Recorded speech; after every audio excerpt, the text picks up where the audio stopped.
महाराष्ट्र में महायुति की सुनामी, 29 में से 22 शहरों में महायुति आगे। उद्धव ठाकरे, राज ठाकरे, शरद पवार को बड़ा झटका। मतगणना से पहले ही 66 नगर सेवक निर्विरोध चुने गए। तो महाराष्ट्र की राजनीति के लिए मिनी विधानसभा कहे जाने वाले 29 महानगर पालिकाओं के चुनावी दंगल का आज निर्णायक दिन है, यानी आज रिजल्ट का दिन है।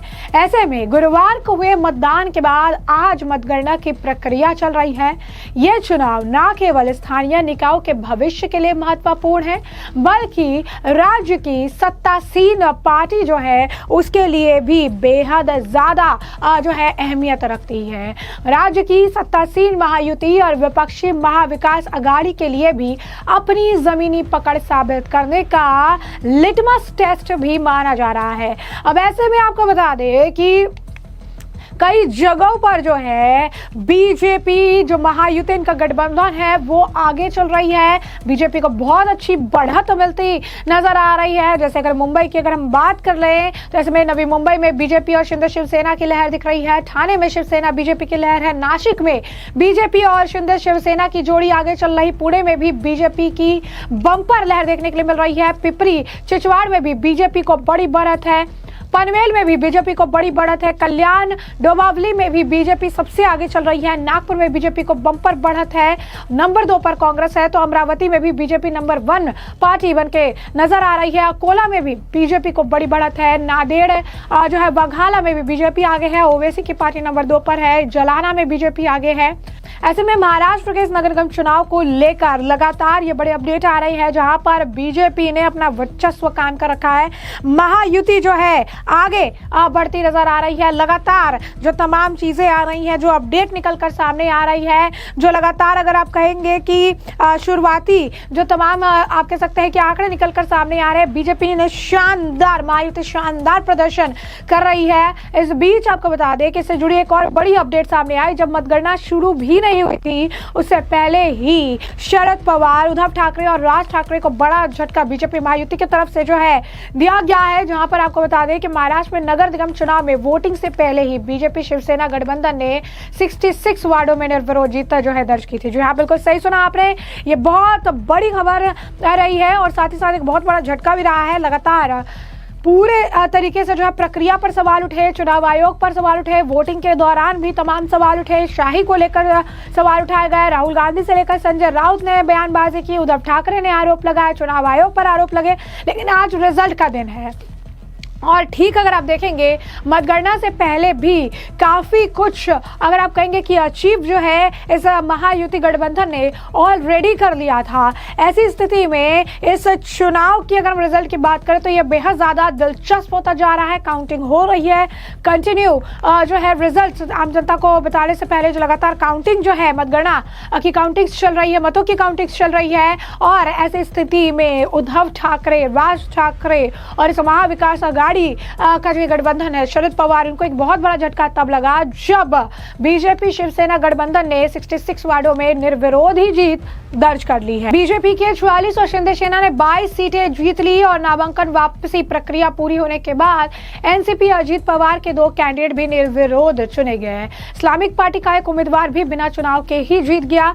नगर परिषद चुनाव में बड़ी जीत के बाद नगर निगम चुनाव में भी महायुति ने वोटिंग से पहले तगड़ी ओपनिंग की। बीजेपी शिवसेना एनसीपी के 68 कैंडिडेट निर्विरोध चुने गए। नामांकन वापस लेने के बाद शुक्रवार को कुल 69 उम्मीदवार निर्विरोध जीत गए थे। अब ऐसे में आपको बता दें कि आखिरी तिथि जो है शुक्रवार ही आपको बता दें थी। उसके बाद अन्य पार्टी और गठबंधनों के उम्मीदवार ने भी अपना नाम वापस ले लिए थे, जिससे नेताओं का निर्विरोध चुना जाना तय हो गया। मुंबई महानगर क्षेत्र के कल्याण डोंबिवली नगर निगम में सबसे ज्यादा 21 महायुति के उम्मीदवार निर्विरोध चुने गए और इनमें 15 बीजेपी, 6 शिवसेना के थे। उत्तर महाराष्ट्र के जलगांव में भी बीजेपी और शिवसेना को 6-6 वार्डों में जीत मिली। पनवेल में भी बीजेपी के 7 उम्मीदवारों ने जीत दर्ज की। शरद पवार के गढ़ रहे भिवंडी में भी बीजेपी ने 6 वार्डों में निर्विरोध जीत हासिल की। एकनाथ शिंदे के गृह क्षेत्र ठाणे में बीजेपी के साथ मतभेद के बावजूद शिंदे सेना ने 6 जीत जो है हासिल की। धूले में 3 बीजेपी उम्मीदवारों ने निर्विरोध जीत हासिल की। अहिल्यानगर में भी एनसीपी ने 2 और बीजेपी ने 1 सीट जीती। निर्विरोध चुनाव में बीजेपी सबसे बड़ी विजेता बनकर उभरी, जिसके 44 उम्मीदवार निर्विरोध चुने गए। बीजेपी ने कल्याण में 15, भिवंडी में 6, पुणे में और पिपरी चिचवाड़ में 2-2, पनवेल में 6, धुले में 4, जलगांव में 6 और अहिल्यानगर में 3 जीत जो है हासिल की। शिवसेना ने ठाणे में 7, भिवंडी में 2, कल्याण में 7, जलगांव में 6 सीटें जीती और अजीत पवार के नेतृत्व वाली एनसीपी ने जलगांव में 2 निर्विरोध मुकाबले जीते। इस्लामिक पार्टी ने भी 1 सीट निर्विरोध जीती। वैसे में अब रिजल्ट्स आज आ जाएंगे। इस बीच सोशल मीडिया पर इसकी खूब चर्चा हो रही है।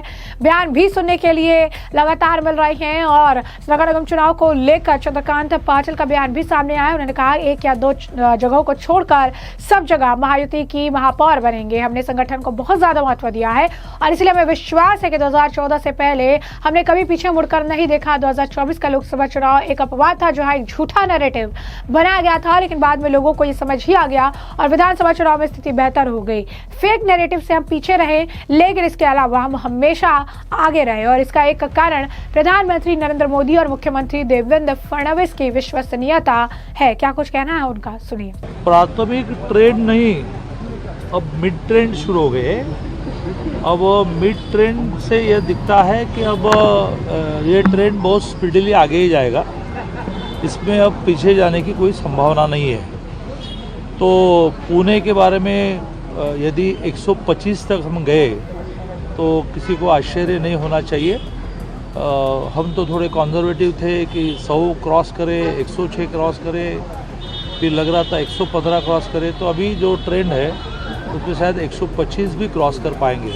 मुंबई में वही स्थिति है। मैं तो कल आप सबको ये कह रहा था कि एक दूसरे दोस्तों से आप बेट लगाइए कि मुंबई 90-40 मिलकर 130 जाएगी, तो वो भी 138-139 से आगे जा रही है।